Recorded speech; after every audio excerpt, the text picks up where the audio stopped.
नमस्कार दोस्तों, Sania voice story channel में आपका स्वागत है। तो दोस्तों, आज की कहानी है बेटा नंबर 1। आज पूरे 3 वर्षों के बाद अमन अपने देश भारत लौट रहा था और अपनों से मिलने की खुशी से अंदर ही अंदर उत्साहित हो रहा था। उसने अपने आने की खबर भी अपने घर वालों को नहीं दी थी, क्योंकि वह उन्हें सरप्राइज देना चाहता था। नौकरी के सिलसिले में अमेरिका गया था, लेकिन इन 3 वर्षों में अपने काम में कुछ ऐसा उलझ गया कि अपने देश वापस लौट कर नहीं आ सका। एयरपोर्ट पर उतरकर अमन सोचने लगा कि पिछली बार जब उसकी पत्नी मीनाक्षी से उसकी बात हुई थी तो उसने बताया था कि माँ की तबीयत आजकल ठीक नहीं रहती। शायद उन्हें शहर की हवा रास नहीं आई, इसलिए कुछ दिनों के लिए वो गांव में रहने चले गए हैं। कुछ समय के लिए उन्होंने चाची के साथ उनके घर में रहने का निश्चय किया। अमन की चाची गांव में ही रहती थी। जल्दी से जल्दी अपने माता पिता से मिलना चाहता था, इसलिए वो एयरपोर्ट से उतरकर अपनी पत्नी से मिले बिना टैक्सी करके सीधा गांव के लिए निकल गया। गांव पहुंचकर जैसे ही टैक्सी से बाहर निकला तो उसका बचपन उसकी आंखों के सामने किसी चलचित्र की तरह दिखाई देने लगा। चाची के घर जाते वो गांव की हर एक गली और हर एक नुक्कड़ को बड़े ध्यान से देखता जा रहा था और अपने माता पिता के साथ वहां बिताए गए अनमोल पलों को याद करता जा रहा था। जब अमन मनोरमा चाची के घर पहुंचा तो उसे देखते ही चाची के बूढ़े चेहरे पे एक मुस्कुराहट फैल गई। प्रणाम चाची, कैसी हैं आप? मैं अच्छी हूँ बेटा, तुम लोगों का क्या हाल चाल है? मैं ठीक हूँ चाची। ऐसा कहते हुए अमन इधर उधर नजर दौड़ाने लगा। उसकी नजरें अपने माता पिता को ढूंढ रही थी। तभी मनोरमा चाची बोली, क्या हुआ अमन, बेटा किसे ढूंढ रहा है? फिर अमन कहने लगा, चाची मेरे माँ बाबूजी कहाँ है? बहुत समय हो गया उनसे मिले हुए, क्या आप उन्हें बुला देंगे? अमन की बात सुनकर मनोरमा चाची हैरान रह गई। यह क्या बात कर रहे हो बेटा, तुम्हारे माँ बाबूजी तो शहर में ही रहते हैं ना।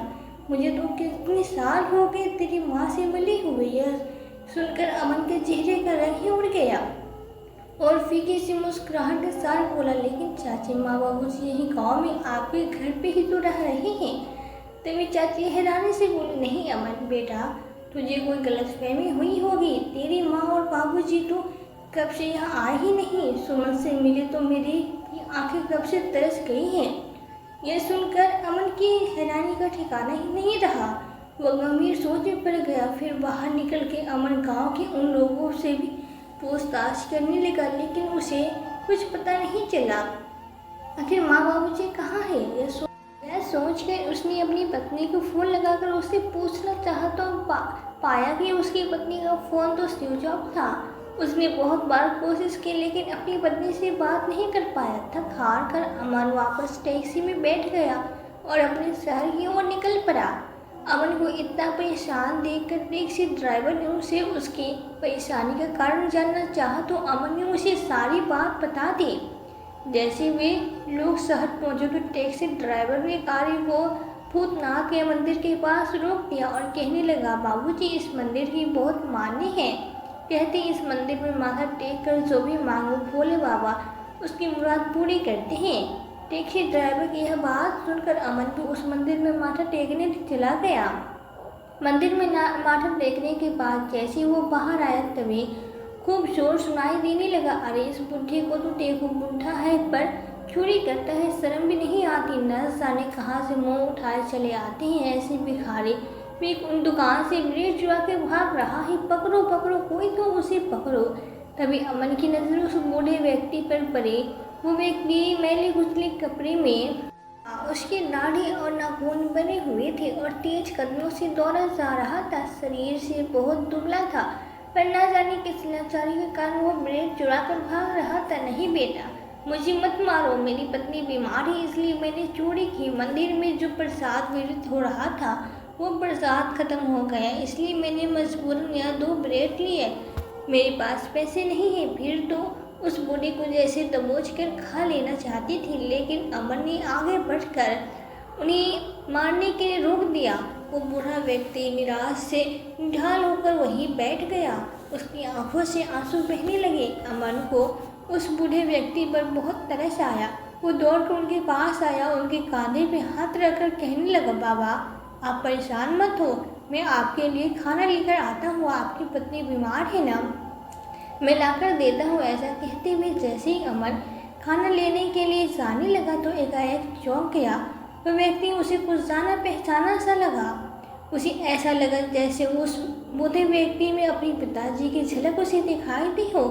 एकाएक उसके दिल की धड़कन तेज हो गई और वो जाते जाते अचानक रुक गया और वापस मुड़कर अमन ने उस बूढ़े व्यक्ति की ओर गौर से देखा तो उसे ऐसा महसूस हुआ कि उसकी आंखों के सामने अंधेरा छा गया हो। वो देखकर दंग था कि मैले कुचले कपड़ों में वो बुजुर्ग तो और कोई नहीं बल्कि उसके पिताजी कमल जी थे, जिनकी आंखें चेहरे के अंदर तक धंस चुकी और शरीर कंकाल मात्र रह गया था। अमन को अपने आप में यकीन नहीं हो रहा था। कुछ पल के लिए तो उसके मुंह से कुछ शब्द ही नहीं निकल पाए। फिर रंधी गले से वो बोला, पिताजी आप यहाँ इस हालत में, आपकी यह हालत कैसी हो गई और कहाँ आप चले गए थे? मैंने आपको कहाँ नहीं ढूंढा। ऐसा कहते हुए अमन अपने पिता के गले लग पड़ा। तभी कमल जी ने एक नज़र उसकी ओर देखा और घृणा से उसे झटकते हुए कहा, हमारी इस हालत का जिम्मेदार केवल तू ही है। तू अब क्या लेने आया है मेरे पास? अपने माँ बाप पर दया आ गई या फिर यह देखने आया कि तेरे माँ बाप जिंदा भी है या मर गए? हमारी हंसी उड़ाने आया है? तभी अमन बोला, नहीं पिताजी, कहीं मुझे आप लोगों की ऐसी हालत के बारे में कुछ भी मालूम नहीं था। भी कमल जी आंखों में गुस्सा और नफरत के भाव लिए बोले, अच्छा चलो मान लिया कि तुझे हमारी हालत के बारे में पता नहीं था, लेकिन हमें यहाँ आए लगभग 3 महीने बीत चुके हैं और अपनी पत्नी को तू घर पर तो यूँ रोज़ फ़ोन करता ही होगा। क्या तूने हमारे बारे में अपनी पत्नी से पूछना तक जरूरी नहीं समझा? कमल जी बोले तो अमन रोते हुए बोला, नहीं पिताजी, आप ऐसा सोच भी कैसे सकते हैं कि आपका बेटा अपने माँ बाप के प्यार और त्याग को भूल जाएगा? मैंने मीनाक्षी से आपके बारे में पूछा तो उसने मुझे बताया कि माँ की तबीयत ठीक नहीं चल रही थी, इसलिए गांव की शुद्ध हवा में रहने के लिए माँ की बहुत इच्छा थी, तो दोनों को मैंने कुछ दिनों के लिए गांव भेज दिया है। मैंने उससे पूछा भी था कि माँ बाबूजी गांव में कैसे रहते हैं, क्योंकि अब गांव का मकान तो बिक चुका है। तो मीनाक्षी ने मुझे बताया कि आप लोग मनोरमा चाची के मकान में रहते हैं। उसने यह सब बातें मुझे ऐसे बताई तो मैंने भी उस पर यकीन कर लिया, लेकिन मुझे मालूम नहीं था कि मेरी पीठ पीछे यह ऐसे भी कुछ हो सकता है। मुझे माफ़ कर दीजिए पिताजी। अमन ने अपने पिता के पैर पकड़ते हुए कहा और पूछने लगा, माँ कहाँ है पिताजी? तभी कमल जी अमन को लेकर सुमन जी के पास पहुँचे तो मंदिर के बाहर फुटपाथ पे एक पुरानी सी चादर बिछाकर बैठी हुई थी और कमल जी का इंतजार कर रही थी। उन्हें भिखारियों जैसी हालत में देखते ही अमन की आंखों से आंसू की धारा बह निकली और रंधे स्वर में अमन बोला, माँ। माँ शब्द सुनकर सुमन जी की आंखें अचानक अमन की ओर देखने लगी और उसे देखते ही गुस्से में बोली, तेरी हिम्मत भी कैसे हुई मुझे माँ कहकर बुलाने की? तू मेरा कोई नहीं लगता और यह समझ लेना कि हम भी तेरे लिए मर गए हैं, चला जा यहाँ से। तभी अमन रोते हुए अपनी माँ के पैरों में गिर पड़ा और बोला, माँ आप इस नालायक बेटे को बस एक बार माफ़ कर दीजिए। माँ गलती मेरी है, जो मैंने मीनाक्षी पे आँख बंद करके भरोसा किया और उस पर यकीन करके आप दोनों की जिम्मेदारी उसे देकर मैं विदेश चला गया था, लेकिन मुझे मालूम नहीं था कि जब मैं आप लोगों से मिलूँगा तो आपको ऐसी हालत में देखूँगा। लेकिन माँ आज मैं कसम खाता हूँ कि आप लोगों की एक एक परेशानी का हिसाब लूँगा। माँ आप खुद ही सोचिए कि आपका अमन आपके साथ कभी ऐसा कर सकता है? आपकी हालत देखकर मुझ पर जो बीत रही है वो मैं ही जानता हूँ। इतना कहते हुए अमन अपनी माँ से लिपटकर फूट फूट के रोने लगा। उसके बाद अमन ने अपने माता पिता को टैक्सी में बैठाया और एक अच्छे रेस्टोरेंट में उन्हें भरपेट खाना खिलाया और वहीं उनके रहने का इंतज़ाम करवाया। इतने अच्छे होटल को देखकर कमल जी और सुमन जी हैरान रह गए। तभी अमन बोला, माँ पिताजी आप यहाँ आराम से बैठिए, सब कुछ ठीक हो जाने पर मैं आपको घर लेकर चलूँगा। सुमन जी बहुत कमज़ोर लग रही थी तो अमन अपनी माँ के पैरों में मालिश करने लग गया तो उनके तलवों को देखकर घबरा गया। माँ कैसे किसके निशान हैं? पैरों पर। सुमन जी बोली, कुछ नहीं बेटा। नंगे पैर चलते चलते पैरों में छाले पड़ गए। नहीं माँ, आप कुछ छिपा रही है, सच बताओ माँ, तभी तो मैं मीनाक्षी को सबक सिखा पाऊंगा। लेकिन सबसे पहले मुझे पूरी बात बताइए ताकि मुझे भी तो पता चले कि मीनाक्षी ने मेरी पीठ पीछे क्या क्या गुल खिलाए हैं। बेटे की जिद करने पर कमल जी बोले, बेटा क्या बताऊँ, तेरे जाने के 4 महीने बाद तक तो बहू का व्यवहार बहुत अच्छा था। हम तो खुद को बड़े ही खुश नसीब समझ रहे थे और ईश्वर का हर पल शुक्रिया अदा करते थे कि हमें ऐसी बहू मिले। लेकिन हमें क्या पता था कि बहू का अच्छा व्यवहार केवल हमें भ्रमित करने के लिए है। जब वो उसे यह मालूम चला कि तू और अभी 2 साल के लिए अमेरिका में रहने वाला है तो उसका रवैया एकदम से बदल गया। सारा दिन बहू अपनी माँ से फ़ोन पर बात करती रहती थी और सारे काम करने का जिम्मा केवल तेरी माँ के कंधों पे था। फिर एक दिन बहू अपनी माँ रचना जी को घर में ले आई। उनसे कह रही थी, घर में एक ही एसी लगा है और वो सास ससुर के कमरे में लगा है। इतना बड़ा कमरा दिया हुआ है इन्होंने अपने माँ पिताजी को। क्या ज़रूरत है भला इस बुढ़ापे में एसी में सोने की। निकाल कर रहूँगी उन्हें एसी वाले कमरे से। उन्हें तो ताज़ा खुली हवा में रहना चाहिए। सारी रात एसी चलाकर मजे से सोते रहते हैं और सुबह उठती उनकी हाय है शुरू हो जाती है। हड्डियों में दर्द है, बुखार हो रहा है और फिर दवाइयों के पैसे अलग से भरने। सही कह रही हो बेटी, इन्हें निकाल कर छत के स्टोर रूम में शिफ्ट कर दो। जबकि कमल जी ने अपनी कमाई से एसी अपने कमरे में लगवाया था। मीनाक्षी कमरे में आई, पिताजी आप खटिया तोड़ चुके हैं तो चलिए जल्दी से अपना और माँ का सामान समेट लीजिए। कमरे में से मैंने सोचा है कि छत वाला खुला है, हवादार है, कमरा आपको दे दिया जाए। भला आपको एसी की क्या ज़रूरत है। मेरी माँ को डॉक्टर ने गर्मी से बचने को बताया है, इसलिए आज से वो एसी वाले कमरे में शिफ्ट हो रही है। मीनाक्षी ने सीधा सीधा आदेश दे दिया था। कमल जी ने कहा, यह क्या कह रही हो तुम बहू, हम छत के छोटे कमरे में कैसे सो सकते हैं। तुम्हारी माँ तो कुछ दिनों के लिए आई होगी, तो एक काम करो, तुम्हारी माँ और सुमन अंदर कमरे में बेड पे सो जाएंगे और मैं यहाँ हॉल में सो जाऊँगा। कमल जी बोले तो मीनाक्षी बोली, मैंने कब कहा कि मेरी माँ यहाँ कुछ दिनों के लिए आई है। यह उनका घर है और अब यहाँ वो हमेशा के लिए रहेंगे और आप लोगों से मैंने जितना कहा है आप उतना ही कीजिए। मीनाक्षी ने गुस्से में कहा तो कमल जी बोले, बहू तुम्हें मालूम है कि तेरी सास की व्यक्त ठीक नहीं रहती है। उसकी उम्र, कमर में बहुत दर्द रहता है, उससे ज़मीन पे नहीं लेटा जाएगा। तभी मीनाक्षी भड़कती हुई बोली, यह सब मैं नहीं जानती, जल्दी से कमरा खाली कीजिए नहीं तो इस घर के दरवाजे खुले हैं, आप लोग अपना इंतज़ाम खुद देख सकते हैं।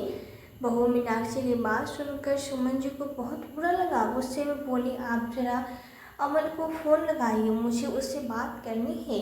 और अमन बेटा, यह बात होने के बाद हमने तुझे कितनी बार फ़ोन मिलाया था, लेकिन तूने एक बार भी हमारा फ़ोन नहीं उठाना ज़रूरी नहीं समझा। यह बात सुनकर अमन हैरान रह गया और बोला, लेकिन माँ पिताजी मेरे पास तो आपका कोई फ़ोन नहीं आ रहा। अरे हाँ, याद आया, मेरा नंबर बदल गया था और इसके बारे में मैंने मीनाक्षी को भी बताया था और उससे कहा था कि आपको भी इस बात की खबर दे दे। फिर कमल जी बोले, लेकिन बेटा हमें बहू ने इस बारे में कुछ नहीं बताया। हम तो अभी तक यही सोच रहे थे कि तू भी बदल गया है, तू भी विदेश ही रंग में रंग गया है, तूने भी हमसे मुंह मोड़ लिया है। फिर सुमन जी बोले, बेटा मेरी बहू को एक बार कहा भी था कि मेरी एक बार अमन से बात करवा दो। तभी मीनाक्षी ने कहा, मेरे पति ने आपका ठेका नहीं ले रखा है क्या। हर बात पे आप लोग सुमन को फ़ोन लगाने की जिद करते रहते हैं। वो वहाँ काम करने गए हैं, आराम करने नहीं। और वैसे भी उन्हें सब मालूम है, उनकी रजामंदी से ही मैं अपनी मम्मी को यहाँ लेकर आई हूँ।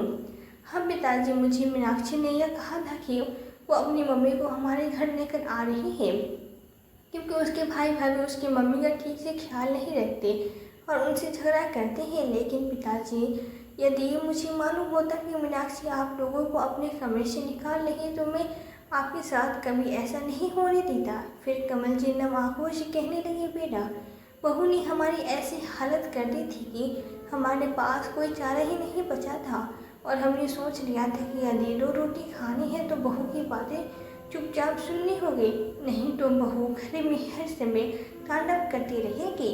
मैंने खामोशी से कमरे में जाकर अपना सामान समेटना शुरू कर दिया। सुमन जी तो धूल से सना कमरा देखकर ही हैरान रह गई। वहाँ बहू के दहेज के बड़े बड़े ट्रंक भरे हुए थे, जहाँ उनके सारे कंबल और गद्दे इत्यादि रखे हुए थे। पूरा कमरा तो सामान से भरा हुआ था, सिर्फ एक चारपाई की जगह थी। कमल जी ने वहाँ अपने लिए एक चारपाई डाली। सुमन देवी की आंखों में आंसू आ रहे थे, मगर कमल जी ने उन्हें कुछ भी कहने से मना कर दिया था। बेटा, एक दिन तो मैं तेरी माँ को बुखार चढ़ा था और मैं उसकी सेवा में लगा था। वैसे तो पूरे घर का काम तेरी माँ ही करती थी। तो उस दिन बहू ने आकर कहा कि किटी पार्टी के घर में है, मेरी कुछ सहेलियाँ आ रही है, इसलिए माँ जी कल अच्छा से खाना बनाइएगा। तो मैंने कहा कि कैसे निर्दयी हो तुम बहू, क्या तुम्हें नजर नहीं आ रहा कि तुम्हारी सास बीमार है, तुम्हें तो इसकी सेवा करनी चाहिए, उल्टा तुम इसे काम बता रही हो। इस पर समधन जी कहने लगी, यह सब ड्रामा बहुत देखा है, काम न करने पर इसलिए बहाने बना रही है। फिर मैंने गुस्से में कहा दिया कि आप ही एक औरत है और आपको मेरी पत्नी का दर्द समझना चाहिए। आज मेरी पत्नी घर का कोई काम नहीं करेगी तो ठीक है, जब खाना बनाऊंगी तभी कुछ खाने को मिलेगा। या कहकर दोनों माँ बेटी एसी रूम में बैठ कर एसी की हवा खाने लगे। बहुत देर तक हम खाने का इंतजार करते रहे, पर खाना हमें नसीब नहीं हुआ। तो तेरी माँ ने कुछ रुपए रखे हुए थे, वही दे तो मैं जाकर एक बिस्किट का पैकेट ले आया हूँ, उसे खिलाया। फिर तभी से उस दिन सिर्फ 2 बिस्किट खाकर पूरी रात बिता दी। सुबह हुई तो हम नाश्ता का वेट करते रह गए। 12 बजने को तो सुमन जी की बिगड़ती हालत मुझसे देखी नहीं जा रही थी। कमल जी अपनी पत्नी को मरते हुए नहीं देख सकते थे, इसलिए उन्होंने फैसला कर लिया था कि जब तक उनकी बूढ़ी हड्डियों में दम है वो सुमन जी की सेवा करते रहेंगे। पूरे 24 घंटे के बाद मीनाक्षी ने सास ससुर के लिए खाना समधन जी के हाथों से भेजा। उसे मार्केट जाने की जल्दी थी, उसने जल्दी से एक प्लेट में चावल डाले और माँ के हाथ से पकड़ा कर बोली, जल्दी से जाकर सास ससुर को दे आ, नहीं तो शाम तक शोर मचाते रहेंगे कि खाना नहीं दिया। चावल की प्लेट गर्म थे और समधन जी को घूमने की पड़ी थी। हर 12 में सीढ़ियों से उन्हें धक्का लग गया और पूरे चावल गिर गए। जैसे तैसे करके वो प्लेट ऊपर लाने लगे। समधन जी ने नीचे झुककर तो सारे चावल उठाकर जमा किए। सुमन जी ने जब चावलों की हालत देखी तो सकते में रह गई। वो चावल खाने लायक तो न बचे थे। समधन जी मीनाक्षी के साथ शॉपिंग करने के लिए निकल गई। सुमन देवी की आंखों में आंसू आ गए। सुमन जी भूख के मारे निहाल हो रही थी और खाना मांग रही थी। कमल जी नीचे गए, वो खुद ही नीचे फ्रिज के अंदर एक बड़ी सी प्लेट में चावल और सब्जी अलग से निकाल कर रखी हुई थी। कमल जी को वही और खाना न मिला तो वो वही प्लेट गरम करके ऊपर ले आए। उन्होंने सुमन जी को खाना दिया। शाम में जब मीनाक्षी बाजार से वापस आए तो उसने आते ही फ्रिज खोला। वो अपने लिए खाना निकाल कर अंदर रख के गई थी, लेकिन सामने प्लेट खाली थी। उसने हंगामा मचा दिया, मैंने अपने लिए चावल फ्रिज में रखे थे, वो किसने खा लिए? बुढ़िया खाकर थकती नहीं है, पहले उनका हिस्सा मैंने भिजवा तो दिया था, अब हमारे मुंह से भी रोटी छीन छीन कर खाएगी ना। जाने मरते क्यों नहीं, कब तक हमारे सीने पर बैठे रहेंगे? इनके साथ वाले कब कब मर गए हैं या अभी तक जिंदा हैं? वो ऊंची ऊंची आवाज़ में चिल्ला रही थी। इस तरह ऊपर बैठी सुमन देवी और कमल जी दोनों आंसू बहा कर रह गए। तीसरे दिन घर में बहुत चहल पहल थी। ऊपर से देखा तो बहू की सारी सहेलियां आ चुकी थी, तो बहू सुमन जी का हाथ पकड़कर जबरदस्ती उन्हें किचन में खींच कर ले आए। बीमारी हालत में सुमन जी को 15 लोगों का खाना बनाने के लिए बोला। यहाँ तक कि जब सारा खाना तैयार हो गया तो सबको परोसने। यह सब देखकर मुझे बहुत गुस्सा उबल पड़ा और उन्होंने सारा खाना उठाकर फर्श पे गिरा दिया। ये सब देखकर बहू का पारा 7वें आसमान पे पहुंच गया। वो चिल्लाकर बोली, बूढ़े बहुत चिंता करता है ना अपनी पत्नी का, अब मजा चखा रहूं, मेरी सहेलियों के सामने मेरी बेइज्जती करती। कहते हुए सुमन जी के पैरों में डंडे से पीटने लगी तो सुमन जी चीखें निकल पड़ी। उधर मोनिका की माँ रचना जी भी मीनाक्षी को भड़काते हुए कहने लगी, बेटा मीनाक्षी, तुम इन लोगों को तरस खाकर घर में बैठाए हुए हो, निकाल कर बाहर ने क्यों नहीं करती इन लोगों को? हम आप ठीक कह रही हैं, इन्हें घर में रख कर मैं इन पर एहसान कर रही हूँ और यह मेरे एहसान का एक तरह बदला दे रही है। जल्दी से अपना सामान समेट और चले जाओ यहाँ से। सब बातें बताते हुए सुमन जी फूट फूट के रोने लगे और कहने लगे, बेटा तू नहीं जानता, बहू ने भरी दोपहर में हमें घर से बाहर निकाल दिया, हम कहाँ जाते? गाँव वाला मकान भी अब अपना नहीं रहा, हम लोग सड़कों पर आ गए थे। मेरी हालत तो पहले से भी खराब थी, अपमान के तूफान झेल कर तेरे पिताजी बीमार रहने लगे थे, थोड़ी देर में उन्हें सार चढ़ने लगा था, हम कहाँ जाते, कैसे खाते, इसलिए हम इस मंदिर के बाहर आकर बैठ गए। लेकिन तुम हम तक कैसे पहुँचे बेटा? सुमन जी के पूछने पर अमन ने कहा, माँ आप लोगों को घर से निकालने के बाद मीनाक्षी ने मुझसे कहा कि आप लोग तो मेरे मनोरमा चाची के पास गांव में रहने चले गए हैं। और जब मैंने पूछा कुछ दिनों के बाद, उससे पूछा कि माँ बाबूजी का फ़ोन क्यों नहीं लग रहा है, उसने बताया कि आपका फ़ोन जाते समय गिरकर टूट गया है। आप लोग गाँव वालों के साथ तीर्थ यात्रा पे गए हैं, इस कारण आप लोगों से बात नहीं हो पाएगी। मुझे थोड़ा शक भी हुआ है, क्योंकि यदि आप तीर्थ यात्रा पर जाते तो मुझसे एक बार बात जरूर करते, यूँ बिना बताए न जाने। इसलिए मैं जल्दी काम निपटा कर मीनाक्षी को खबर किए बिना भारत वापस आ गया। आपसे मिलने के लिए मैं सबसे पहले गांव में ही गया था, लेकिन वहाँ मनोरमा चाची ने मुझे बताया कि आप तो वहाँ गए ही नहीं। माँ बाबूजी, मुझे आप लोगों की बहुत चिंता हो रही थी, खुद को बहुत लाचार महसूस कर रहा था, इसीलिए वहाँ माथा टेकने आ पहुँचा और आप लोगों की ऐसी हालत पर पाया। लेकिन आप लोग बिल्कुल चिंता मत करना, अब मुझे सब पता चल चुका है। अब तो उस जालिम औरत को मजा चखा कर समय है। मैं कसम खाता हूँ माँ, अगर उसे उसके औकात न दिखाई तो मैं भी आपका बेटा नहीं। ऐसा कहकर अमन अपने घर लौट आया। जैसे घर पहुंचा तो देखा दोनों माँ बेटी एसी में बैठे हुए चाय और पकौड़े का आनंद ले रहे थे। उसी समय मीनाक्षी की माँ रचना जी बोली, बेटी मीनाक्षी तूने अपने ससुर को यहाँ से निकाल तो दिया, लेकिन एक बार देखना तो चाहिए कि वे लोग कहाँ गए हैं और क्या कर रहे हैं। कहीं उन्होंने दामाद जी को सारी खबर कर दी तो हमारा क्या होगा? अरे माँ, आप भी क्या बात करते हो? जब उन्हें अपने बेटे को फ़ोन नंबर ही नहीं मालूम तो वो उसे फ़ोन कैसे करेंगे? आप निश्चित रहिए, और वैसे भी उनके आने में अभी बहुत समय बाकी है, तब तक तो वे दोनों स्वर्ग सिधार जाएंगे। ऐसी हालत में भला कितने दिनों तक जीवित रहेंगे?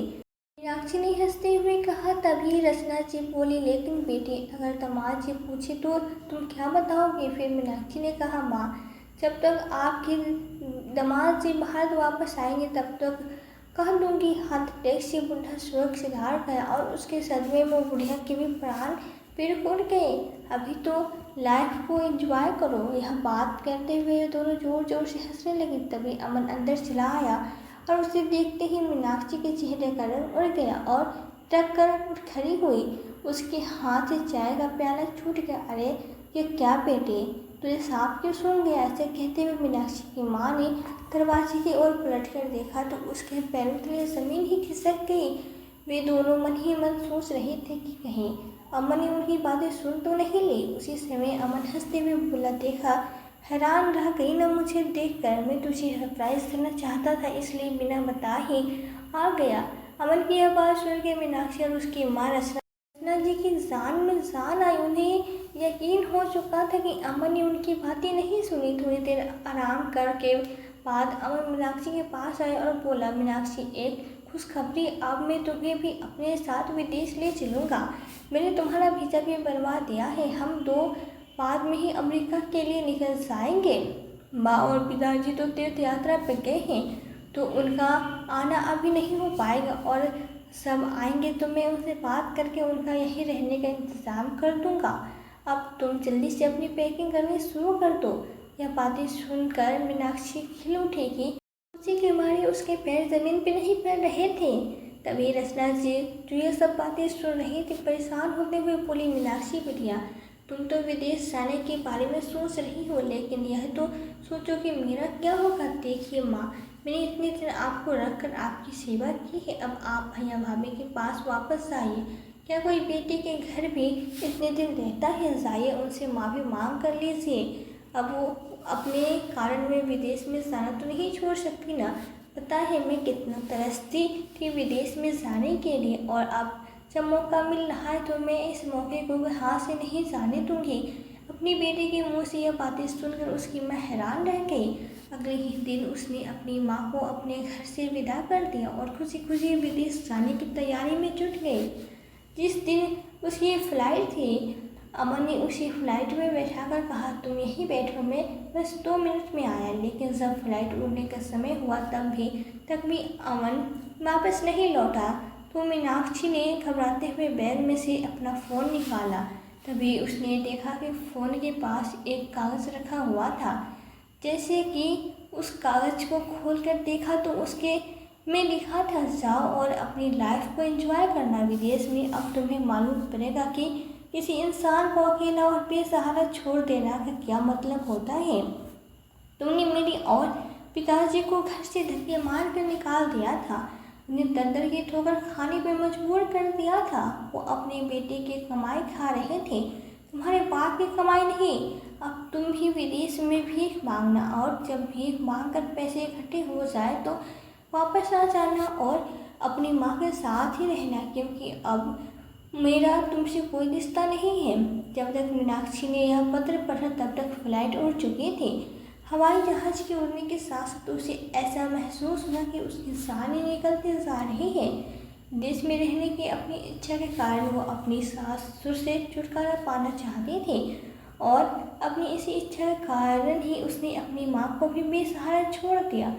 और आर्यन मीनाक्षी विदेश में दर की ठोकर खा रही है और अपने किए पे बहुत पछता रही है, क्योंकि आज वह अपने ही बुने जाल में बुरी तरह से फंस चुकी थी। इधर कमल जी और सुमन जी की शादी के 50वें सालगिरह पर अमन ने उन्हें एक बड़ा सा आलीशान फ्लैट खरीद कर दिया और होटल से उन्हें सीधा उसी फ्लैट में लेकर गया। जैसे उन दोनों ने अपने बेटे के साथ घर में प्रवेश किया तो इतना आलीशान घर देखकर वे दोनों हैरान रह गए। तभी अमन बोला, मेरे प्यारी माँ, पिताजी को शादी के 50वें सालगिरह बहुत बहुत मुबारक हो। अब आप लोगों को आपके इस घर से कोई नहीं निकाल सकता, क्योंकि यह घर आपके नाम पे है। इतना प्यार देखकर कमल जी अश्रुपूर्वक आंखें लिए बोले, बेटा हमें माफ़ करना देना, हमने तुम्हें बहुत गलत समझा। आज माता पिता के साथ साथ अमन की आंखों में भी खुशी के आंसू थे। कुछ समय के बाद अमन के पास मीनाक्षी का फ़ोन आया, लेकिन अमन ने उसका फ़ोन काट दिया। उसने कई बार फ़ोन लगाया लेकिन अमन ने नहीं उठाया। तब कमल जी के पूछने पर अमन ने उन्हें सब कुछ बता दिया कि किस तरह से उसने मीनाक्षी को उसके बुरे कर्मों की सजा दी। इतना सुनते ही कमल जी और सुमन जी परेशान हो गए। थोड़ी देर में मीनाक्षी का फिर से फ़ोन आया तो कमल जी ने फ़ोन उठाया। उधर से मीनाक्षी के रोने की आवाज़ आई और फिर गिड़गिड़ाते हुए बोली, बाबूजी मुझे माफ़ कर दीजिए, मैंने आप लोगों के साथ बहुत बुरा व्यवहार किया, जिस कारण अमन ने मुझे अकेला छोड़ दिया है। उन्होंने मुझसे सारे रिश्ते ख़त्म कर दिए हैं। आप ही उन्हें कुछ समझाइए ना, मैं यहाँ बहुत तकलीफ़ में हूँ बाबूजी, मुझे सबक मिल चुका है। मैं कसम खाती हूँ कि आज के बाद मैं आप लोगों को कोई तकलीफ़ नहीं होने दूँगी। बाबूजी मेरी मदद कीजिए ना।